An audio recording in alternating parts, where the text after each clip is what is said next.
Scored the winner 6 days ago, and I think anytime you have a chance to come back and play at home, it's generally a pretty big day for those guys. So he was excited. I think it's always probably a little bit of shock when you get that phone call, and I'm sure he was. The first few minutes were a little bit uneasy, but he seemed very, very happy to come to Toronto, and that's definitely what we want. What does that mean for Tyler Bozak now? We wouldn't rule out signing Tyler at all. Like I said, we have things we can do to make room, and Bozie's an important part of our team last year, and if we can find a way of getting him signed, then we will. Nothing has changed in that regard from our standpoint. So, Dave, you initiated contact over Bolland? Yes. Does he have 1 year left, Dave, in his contract? Yes. Is he somebody you would look for an extension for, or do you have to review it? Well, that's pretty early for us to talk about that. We just came together here today, but he's the type of player that obviously you can build with and be part of a winning team. He's not old. He fits the age profile of our group, and we could talk about an extension at any point. But right now it's important to get him in and get him ready for next season. He's going to need some rest. Is it deja vu, like just 3 years ago? I mean, after Blackhawks won the Cup, go after a guy who was in that spot. Did that cross your mind at all, like from the past? You know what?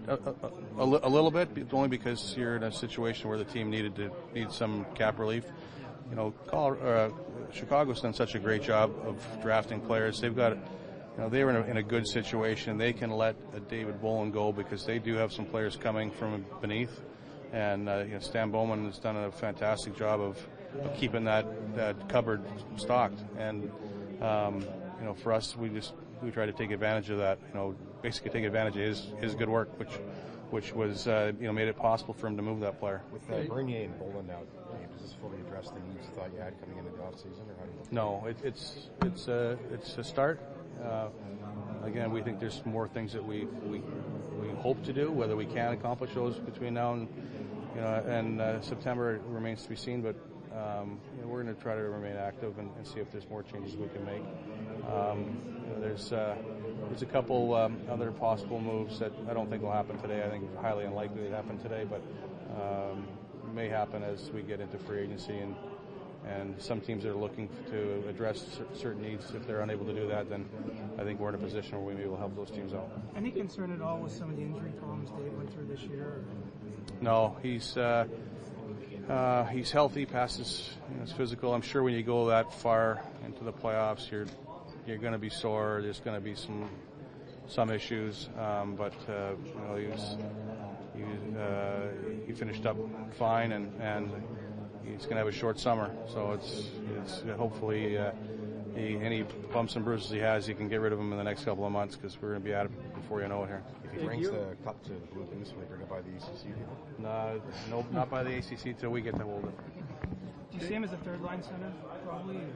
I think that's where he's been kind of slotted, but if you look at his numbers, go back and look at his junior numbers. I mean, they're exceptional.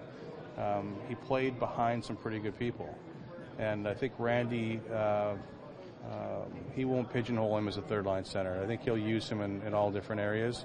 I think he'll probably be put in maybe more of a prominent role with us than he was in Chicago. Given the success the team tasted this year, what does it mean to add a guy like this? 2 Stanley Cups, World Junior, Memorial Cup, even an All-Ontario Bantam Championship. Well, he does have that pedigree. I think part of having all those banners and cups is being in the right place, and part of it's being the right type of person and player. And usually, if you're on multiple championship teams, it's because you provide something. And for us, last year we were the second youngest team in the league. I think if you look at our team going forward, that probably isn't about to change. And having someone with some experience to help our leadership group, I think that's a positive thing for us. Did the trade get finalized about the time that it was announced, or much before that? It didn't take more than 25 seconds. It was actually one of the quickest things that's happened in a long time in terms of getting something done. So it turned out well for us. Again, it took a while to get to the point where we were both happy, but at the end of the day, it worked. Any chance you get any of those picks back tonight? Or you get something else in the fire? I don't think so. Yeah, I think we kept our third this year. That was important to me. and then the fourth next year we started the season ended up having 3 fourth-round picks. So now we have one. We're right where we would have been if we didn't trade any of them. So we have a full complement of picks next year. We're not down at all, which for our scout standpoint and our ability to continue to try to add prospects, didn't want to deplete the draft grid and move them all. So we're in a pretty good spot in that regard. Would you be okay going in with the centers that you have now into next season? Yeah, no question. That was part of it, to make sure that we had some depth, and we were able to compete with the group that we had.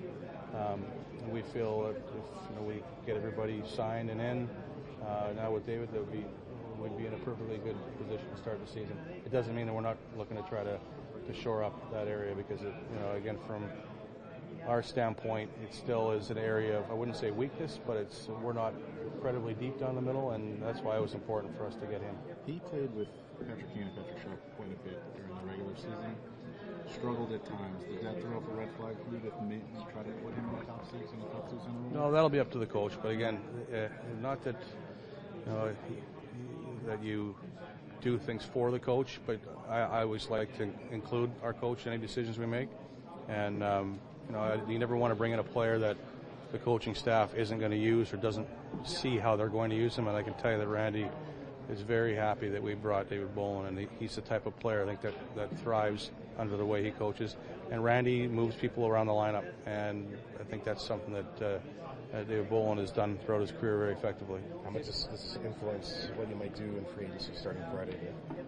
A little bit. We've just eaten up some cap space, but we're working on a couple things that might free up some as well. And if that happens, then it'll have an impact. That's what we do. Clark McCarthy will go free on Friday. Well, that's definitely a possibility, but we'll see what happens between now and then. We're definitely going to look at our options between now and Friday at every position, and I think right now we want to see what opens up, and there may be some things that open up between now and then. Either, again, more likely via trade. I think teams are going to leave New Jersey and look at their group and take stock of what they have, and it's not going to go quiet after today. Chance to use both compliance pilots? Possibly, but unlikely, but it's possible. Again, we talk about creating cap space. That's one way to do it. Just a quick thought on losing Pomerant back from KHL and what that does. Yeah, it was. That's an area that we might want to look to try to add that type of a player. We actually talked about a couple players that we might trade for, we were talking about trading for, that we felt would have kind of fit that role. But we're in a position to maybe offer some chances to some players to the Marlies to do that as well. Maybe aren't quite as maybe gritty as Leo, but can play that same role. And if we're in that position, then that wouldn't be a bad thing as well. Dave, does the Bolland trade give you change the future for Grabowski at all? Where you see him fitting in the future? No, I think again, Grabo didn't have one of the best years he's ever had. There's no secret about that. He didn't have a very good season. There's a lot of reasons for that. His health was part of it, but I think the postseason he was actually very good. He competed, and he looked more like his old self. And he's going to have to get ready this offseason and come back and try to challenge for the minutes that he's expecting. And again, our coaching staff isn't really one that hands minutes out. You have to earn them, and Grabo has that capability. He's just going to have to come back and do it.